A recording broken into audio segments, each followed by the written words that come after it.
let's begin with some good news. Daniel Day Kim, who was an angel as Gavin, and I like Gavin a lot.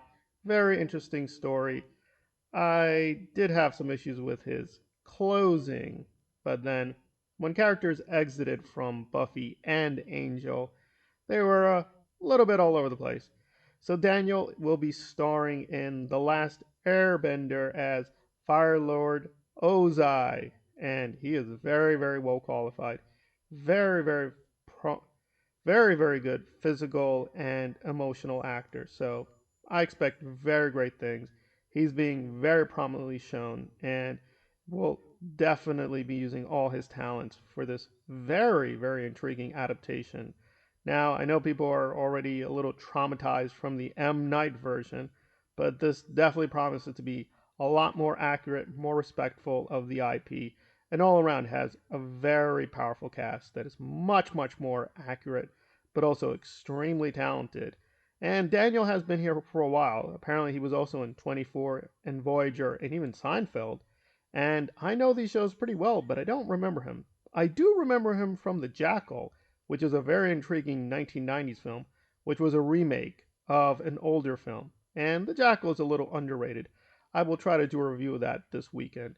He's not there very long, but a nice minor cameo role. So good for him that some of the Angel alumni are still getting some very, very good work. So good news for him. Now we turn to some bad news with Sarah Michelle Gellar and her Wolfpack series, which will not be renewed. Only 8 episodes were done, and apparently they will not be moving forward.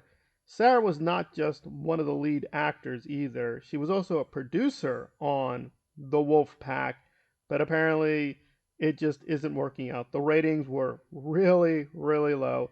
I just didn't have the time to even look at the series, but I'm intrigued to go back and revisit the episodes, and I will try to be fair to it. But again, from other critic reviews, it just wasn't very impressive either as a story or even her own role, where, again, as always, she's a good actress. Not everything was on her. This is a werewolf series, and the way I understand it, she was kind of like an arson investigator. That was her role, so it was more the burden of the younger cast. For whatever reason, Paramount does not have enough confidence in the Wolfpack. But again, these things sometimes come back. Apparently, it's based on a horror novelist. Never heard of this guy, and I do read a lot of horror. Granted, it's the Stephen King end of horror, and he doesn't represent all horror, but I'm more in the Stephen King circle. So maybe the source material will be rich enough. They will try it again. Maybe she will be a part of that again. But for now, the Wolf Pack will not be moving forward. So, some sad news as an actress and producer, but don't cry for Sarah. She has plenty of opportunities, I'm sure. She'll be getting much, much more work in the future. So, not too much to cry about, but it is a shame. It would have been interesting if the story had developed further.